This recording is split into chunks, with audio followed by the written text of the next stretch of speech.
জুলাই আন্দোলনে ১লা জুলাই থেকে ১৫ আগস্টের মধ্যে ১৪৭ শিশু সহ ১,৪০০ জনের বেশি মানুষকে হত্যা করা হতে পারে বলে জানাচ্ছে জাতিসংঘের ফ্যাক্ট ফাইন্ডিং মিশন। মানবাধিকার হাই কমিশনার ভলকার তুর্ক এক ব্রিফিংয়ে প্রতিবেদনটি প্রকাশ করেন। জাতিসংঘের রিপোর্টকে স্বাগত জানিয়েছে অন্তর্বর্তী সরকার। প্রতিবেদনে বলা হয়, নিহতদের অধিকাংশই বাংলাদেশের নিরাপত্তা বাহিনীগুলোর দ্বারা গুলিবিদ্ধ হয়েছেন। আন্দোলনের দমন পীড়ন ছিল পরিকল্পিত। বিক্ষোভ দমনের সাবেক প্রধানমন্ত্রী শেখ হাসিনা নিজে বিক্ষোভকারীদের ওপর গুলি চালানো, হত্যার পর লাশ লুকিয়ে ফেলার নির্দেশনা দেওয়ারও প্রমাণ পেয়েছে জাতিসংঘের মানবাধিকার কমিশন। এছাড়া আইনশৃঙ্খলা বাহিনীর পাশাপাশি আওয়ামী লীগের নেতাকর্মীরাও আন্দোলন দমনে সশস্ত্র হামলা চালিয়েছে বলেও জানানো হয় প্রতিবেদনে। এতে আরও বলা হয়, সাবেক প্রধানমন্ত্রী শেখ হাসিনা ও স্বরাষ্ট্রমন্ত্রী আসাদুজ্জামান খান কামালের নির্দেশনায় এসব হত্যাকাণ্ড সংঘটিত হয়েছে।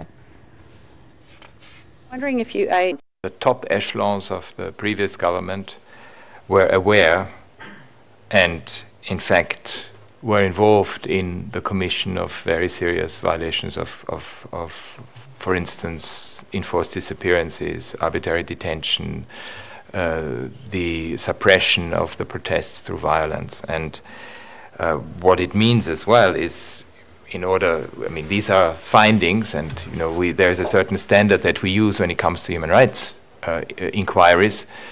It's quite another standard when it comes to trial, and that's a different standard that needs to be applied, and that's why we are saying if it leads to trials.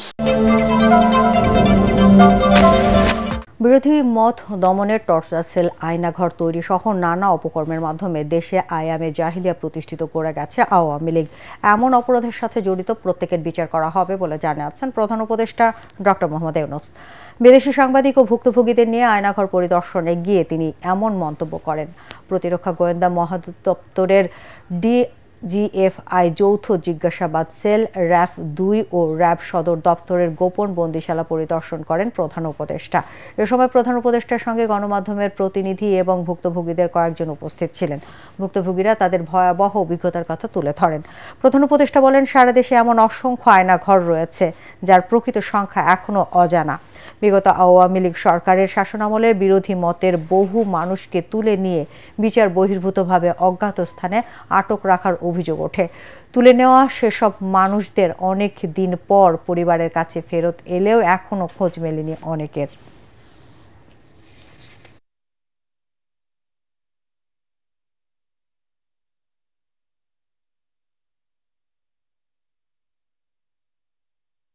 Bashundhara ডায়াপেন্ট এখন আরো উন্নত। এই hot air through top sheet দ্রুত শোষণ করে সোনামণিকে দেয় কোমল অনুভূতি। নৃশংস প্রতিটি জিনিস যে হয়েছে এখানে, যতটাই শুনি অবিশ্বাস্য মনে হয়। এটা কি আমাদেরই জগৎ, এটা কি আমাদেরই সমাজ, আমরা এটা করলাম? এবং যারা নিগৃহীত হয়েছে, যারা এটা শিকার হয়েছে, তারা আমাদের সঙ্গে আছে। তাদের মুখের থেকে শুনলাম কিভাবে হয়েছে, কোনো ব্যাখ্যা নাই। সন্ত্রাসী, জঙ্গি এইগুলো বলে বলে তাকে নিয়ে আসা হয়েছে। এখন শুনতেছি আয়নাঘরের বিভিন্ন ভার্সন সারা দেশ জুড়ে আছে। কেউ বলে 700, কেউ বলে 800। এতে সংখ্যাও নিরূপণ করা যায়নি পর্যন্ত কতটা আছে। গত সরকার এই আইএমএ জাহেলিয়াতকে প্রতিষ্ঠিত করে গেছে সর্বক্ষেত্রে। এটা তার একটা নমুনা। যারা করেছে তাদের বিচার করতে হবে, তা না হলে আমরা নিষ্কৃতি পাবো না এটার থেকে। এই যে কাজগুলো করে গেল তারা, তা না হলে আমরা আবার মুক্তভাবে বলবো কি করে যে আমরা এই দেশের মানুষ, আমরা পরিষ্কার। যারা করেছে তাদের জন্য আমরা কেন ভুক্তভোগী হতে যাব? নিত্যপণ্যের দাম সহনীয় রাখা, আইন শৃঙ্খলা পরিস্থিতির উন্নতি, পতিত স্বৈরাচারের ষড়যন্ত্র প্রতিরোধ ও দ্রুত জাতীয় নির্বাচনের রোডম্যাপ ঘোষণার দাবিতে আজ থেকে শুরু হয়েছে বিএনপির দেশব্যাপী সমাবেশ কর্মসূচি। প্রথম দিনে খুলনা, লালমনিরহাট, সিরাজগঞ্জ, ব্রাহ্মণবাড়িয়া, সুনামগঞ্জ ও পটুয়াখালী জেলায় সমাবেশে স্থায়ী কমিটির সদস্য সহ সিনিয়র নেতারা যোগ দিয়েছেন। 25 ফেব্রুয়ারি পর্যন্ত টানা 64 জেলায় সারা সমাবেশের কর্মসূচিতে মহাসচিব সহ সিনিয়র নেতারা অংশ নেবেন। জনসম্পৃক্ত ইস্যু সামনে আনার পাশাপাশি দ্রুত জাতীয় নির্বাচনের রোডম্যাপ ঘোষণার জন্য অন্তর্বর্তী সরকারের উপর চাপ সৃষ্টি করতেই বিএনপির এই কর্মসূচি বলে জানা গেছে। নীতি নির্ধারকরা জানিয়েছেন, জেলা সমাবেশের মাধ্যমে জনসমর্থন আদায়ের পাশাপাশি নেতাকর্মীদের সংগঠিত করাও বিএনপি। পিলখানায় সেনা হত্যা মামলায় ন্যায় বিচারের স্বার্থে মৃত্যুদণ্ডপ্রাপ্ত এবং অন্য আসামিদের যেন আইনের বাইরে গিয়ে ছেড়ে না দেওয়ার দাবি জানিয়েছেন শহীদ সেনা পরিবারের সদস্যরা। তারা বলেন, আন্তর্জাতিক অপরাধ ট্রাইব্যুনালে হত্যা মামলার দায়েরের পর থেকেই সামাজিক যোগাযোগ মাধ্যমে আওয়ামী লীগের নেতা কর্মীরা ভয়, ভীতি, হয়রানি ও হুমকি দিয়ে আসছে। রাজধানীর রাওয়া ক্লাবে শহীদ সেনা পরিবারের সদস্যদের নিয়ে গঠিত নতুন সংগঠন শহীদ সেনা অ্যাসোসিয়েশনের আত্মপ্রকাশ উপলক্ষে আয়োজিত সংবাদ সম্মেলনে এসব কথা বলেন তারা। হত্যা মামলায় যারা রয়েছে, অর্থাৎ যারা কিনা যাবজ্জীবন কারাদণ্ড অথবা মৃত্যুদণ্ড প্রাপ্ত আসামি, তাদেরকে যেন আইনের ঊর্ধ্বে গিয়ে ছেড়ে দেয়া না হয়।